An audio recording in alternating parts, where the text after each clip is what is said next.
আসসালামু আলাইকুম। আজকে আমি আপনাদেরকে এই ঝরঝরে জর্দা সেমাই রেসিপিটি করে দেখাবো।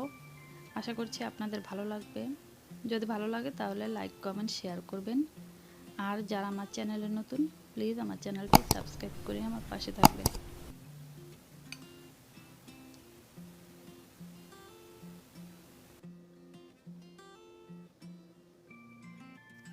সেমাই রান্না করার জন্য আমি এখানে 1 টেবিল চামচ পরিমাণে ঘি দিয়েছি আর এর মধ্যে দিয়ে দিচ্ছি আরও 1.5 টেবিল চামচ পরিমাণ সয়াবিন তেল। আপনারা এটা পুরাটা ঘি দিয়েও করতে পারেন অথবা তেল দিয়েও করতে পারেন। এখন এর মধ্যে দিয়ে দিলাম 3 টুকরা দারচিনি আর দিয়ে দিব 3-4টা এলাচ।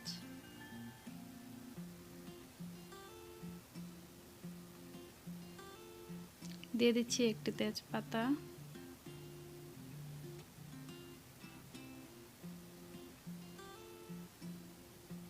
এখন দিয়ে দিব এর মধ্যে আমি যেই সেমাইটা নিয়েছি রান্না করার জন্য ওইটা।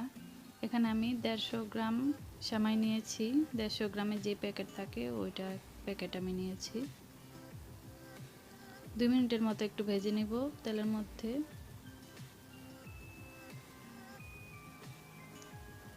এখন দিয়ে দিলাম 1 কাপ পরিমাণে চিনি। মিষ্টিটা আপনারা আপনাদের প্রয়োজন মতো দিবেন।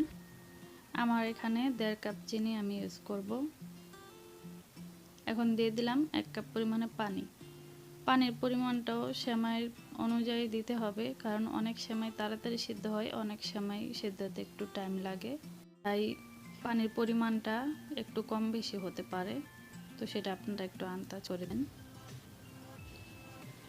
একটু ঢেকে দিলাম পানিটা একটু শুকিয়ে আসার আগ পর্যন্ত।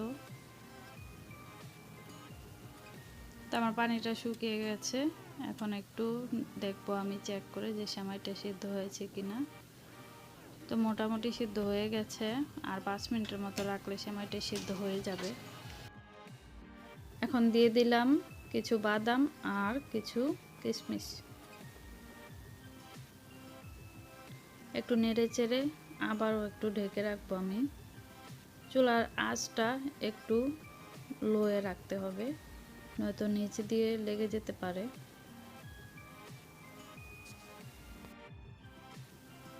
তো সেমাইটার পানিটা পুরোপুরি শুকিয়ে গেছে আর সেমাইটাও সিদ্ধ হয়ে গেছে। সেমাইটা কিন্তু দেখতে এখনই অনেক ঝরঝরে লাগছে, আর যখন এটা ঠান্ডা হয়ে যাবে তখন কিন্তু পুরোপুরি ঝরঝরে হয়ে যাবে। আর যদি একটু লেগে লেগে থাকে তাহলে সেগুলো একটু কাঁটা চামচ দিয়ে ছাড়িয়ে দিতে হবে। তো আজকের এই রেসিপি আপনাদের কেমন লাগলো অবশ্যই কমেন্ট করে জানাবেন। আর যারা আমার চ্যানেলে নতুন প্লিজ চ্যানেলটিকে সাবস্ক্রাইব করে আমার পাশে থাকবেন। তাহলে আজকের মতো এখানেই বিদায় নিচ্ছি। সবাই ভালো থাকবেন, সুস্থ থাকবেন। সবাইকে আল্লাহ হাফেজ। ঈদ মুবারক।